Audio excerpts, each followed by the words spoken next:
At least 35 Russian trucks and military vehicles have reportedly been hit near the land corridor to Crimea.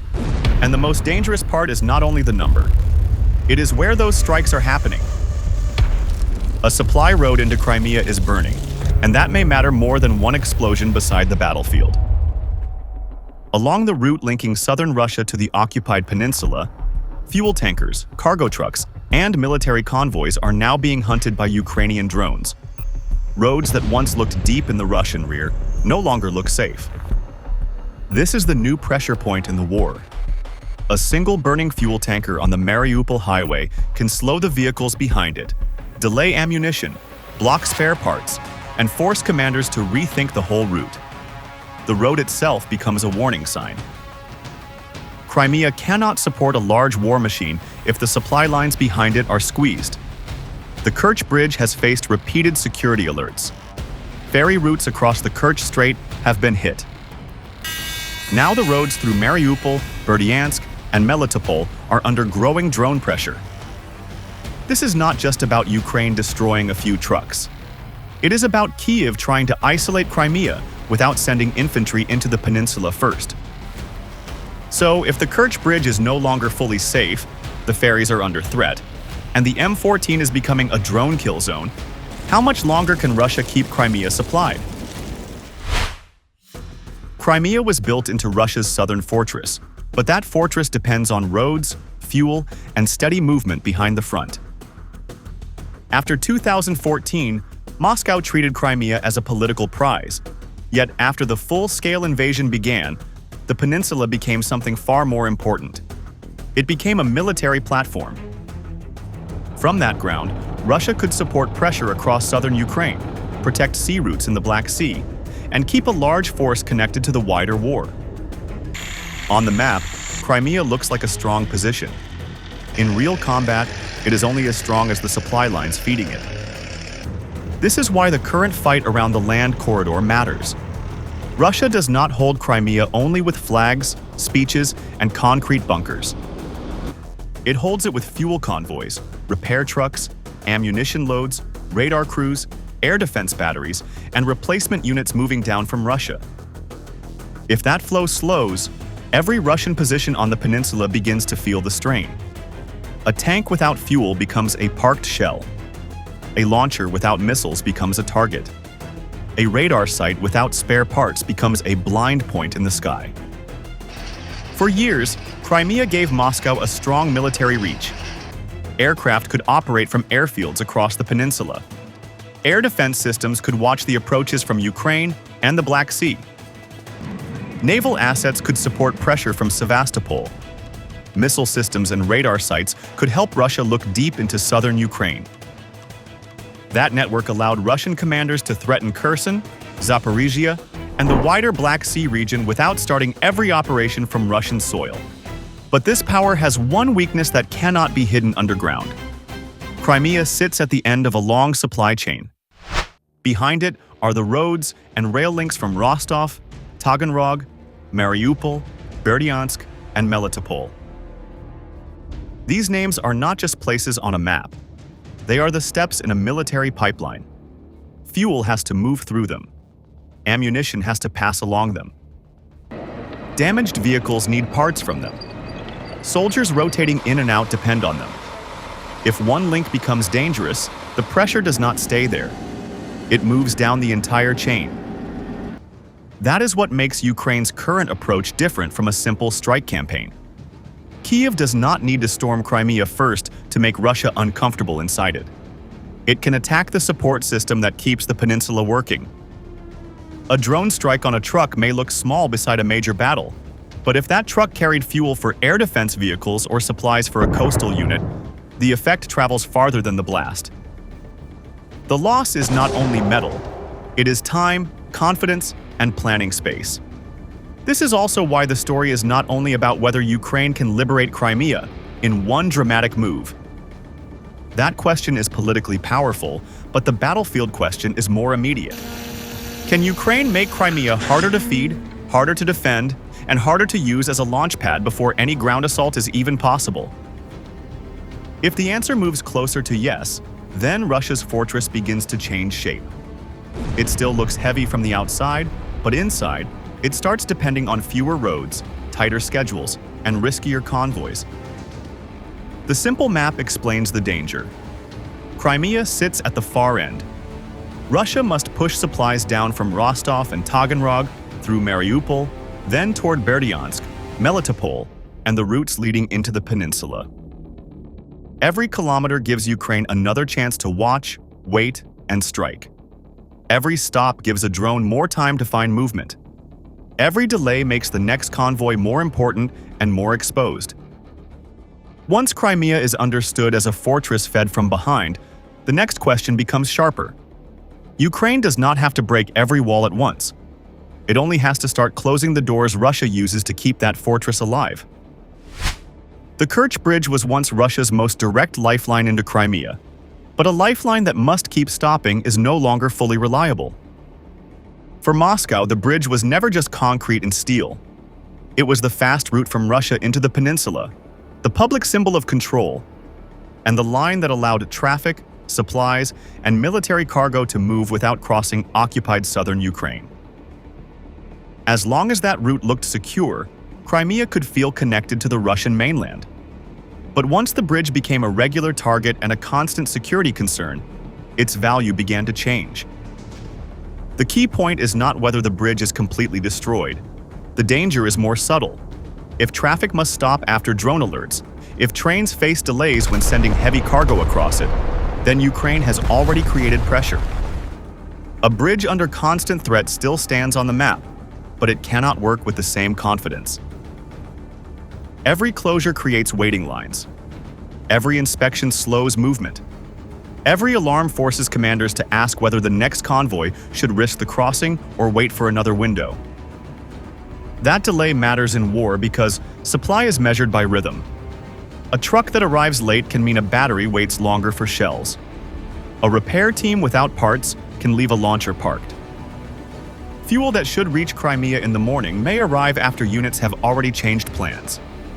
The bridge does not have to fall into the sea to lose part of its military power. It only has to become uncertain. Russia tried to keep other options open across the Kerch Strait. Ferry routes and port facilities gave Moscow another way to move cargo when the bridge became too exposed. But those routes have also come under pressure. When a ferry is disabled and a port is struck, the message is clear. Ukraine is not only looking for one dramatic hit, it is working through the system that Russia uses to keep Crimea supplied. That is why the strike on the Slavyanin ferry and the pressure around the port of Kavkaz mattered beyond the vessels themselves. A ferry can look less important than a bridge, but it carries a different kind of value. It gives commanders flexibility. It gives logistics officers a second choice. It allows cargo to move when road traffic is delayed. Once that option becomes risky too, Russia loses the comfort of backup routes. This is where the battle begins to shift toward the land corridor. If the bridge is under threat and the sea routes are no longer dependable, supplies must move through occupied southern Ukraine. That means more pressure on roads running from Russia through the coastal belt toward Mariupol, Berdyansk, Melitopol, and then Crimea. A route that once looked like an alternative now becomes the main artery. According to Reuters, Ukrainian attacks on fuel trucks and road infrastructure along the route Russia calls Novorossiya have contributed to serious gasoline shortages in Russian-controlled Crimea. That detail is important because it shows how a military logistics fight can begin to touch daily life. Once fuel becomes harder to move, the pressure is no longer hidden inside military depots. It starts appearing at gas stations, in transport schedules, and in the public mood. If the Kerch Bridge still looks like the strongest symbol of Russian control in Crimea, the more dangerous story may be unfolding away from the bridge itself. It may be happening on the roads behind Mariupol, where trucks have to move, drivers have to choose their timing, and Ukrainian drones only need one clear opening. Once Russia is pushed deeper onto the land route, Ukraine does not need to destroy one famous structure to change the battlefield. It can make each transport road feel unsafe, one convoy at a time. M14 and the Taganrog to Mariupol route are no longer just supply roads because Ukrainian drones are turning this corridor into a moving kill zone. This road network carries the weight of Russia's southern war machine. Fuel trucks move along it to keep vehicles running. Cargo carriers bring ammunition, food, spare parts, and repair equipment. Military convoys use it to rotate troops and move vehicles toward the occupied south. On paper, it looks like a rear route. On the battlefield, it is becoming a watched lane where every stop, turn, and slowdown can invite a strike. The danger begins before the first explosion. A Russian truck leaves a staging area near the Taganrog direction, then moves toward Mariupol with other vehicles spaced along the road. The drivers may see open ground, roadside cover, and distance from the main front. But above them, a Ukrainian UAV can turn that movement into a live target picture. Once the vehicle is spotted, the road is no longer empty. It becomes a line inside a larger ambush. That is the major shift in this part of the war. A route that once felt too deep for regular drone pressure is now within reach. Some battlefield reports describe Ukrainian drones striking at depths of roughly 150 to 200 kilometers, which is enough to threaten traffic moving from Taganrog toward Mariupol and then farther down toward Crimea. This range changes the meaning of distance. A truck does not have to be near a trench to be in danger. It only has to enter a road that Ukraine can observe and reach. The strike sequence can move fast. First, the UAV finds the convoy and holds the picture from above. Then the operator or command team identifies the most valuable vehicle.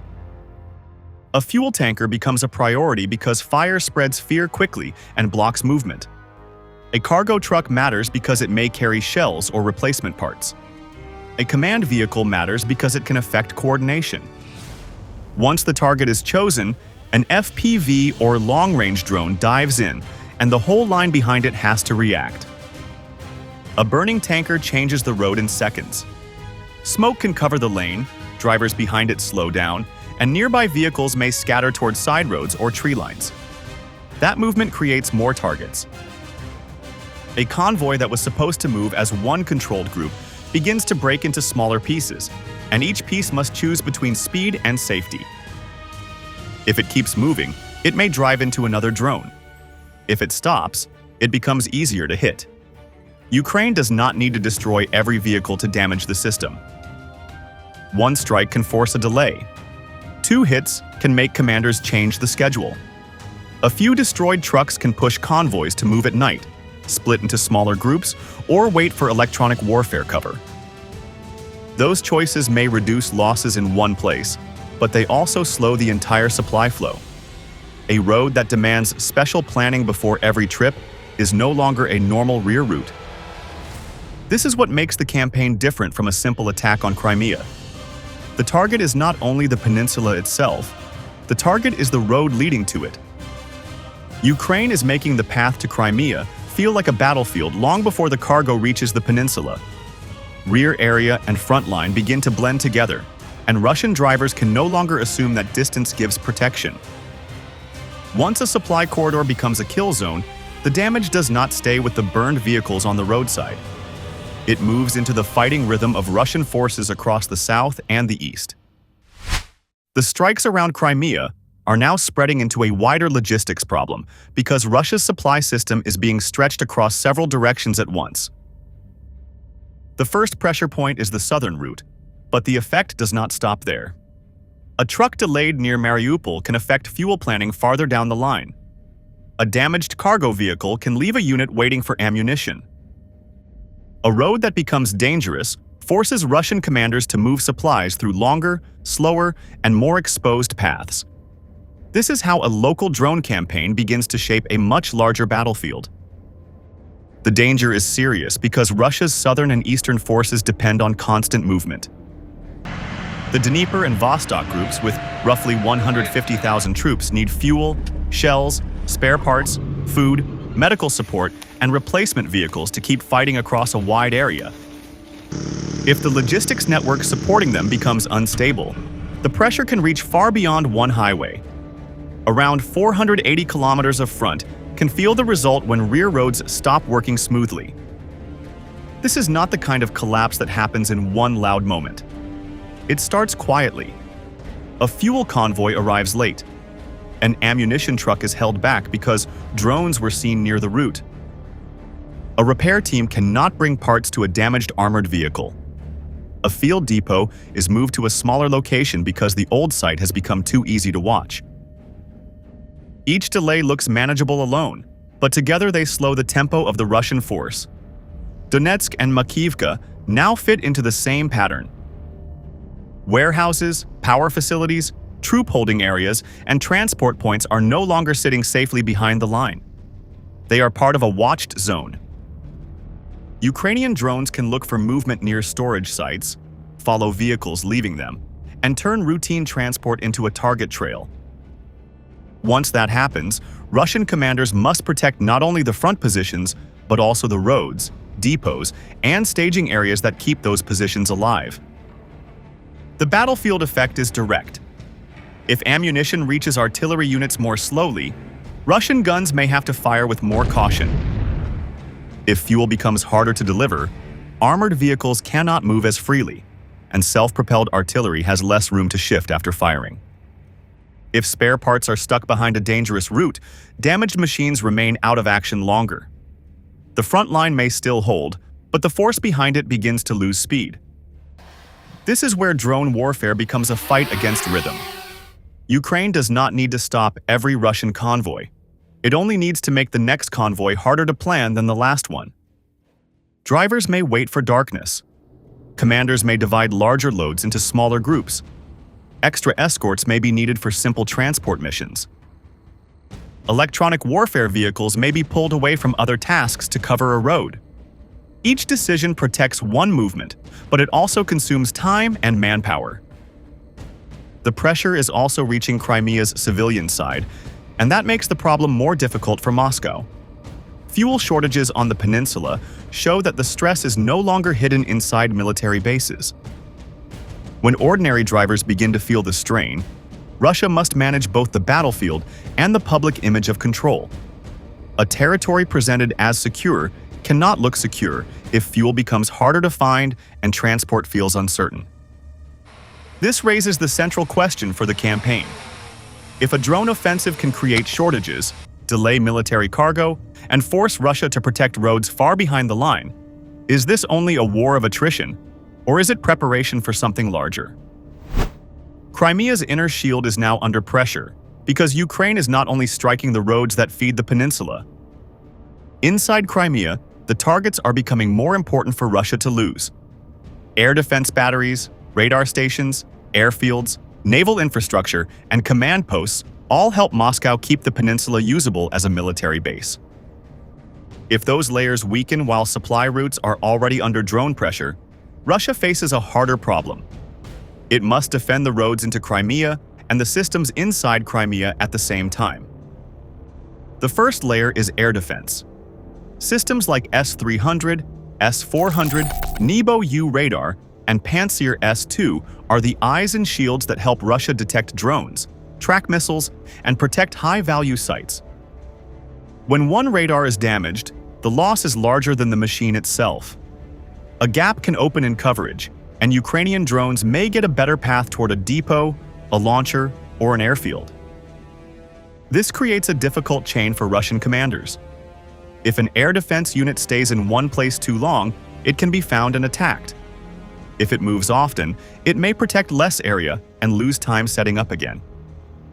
If more systems are sent to Crimea, other fronts may receive fewer defenses.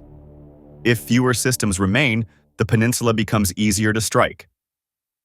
Airfields are another weak point in this pressure campaign.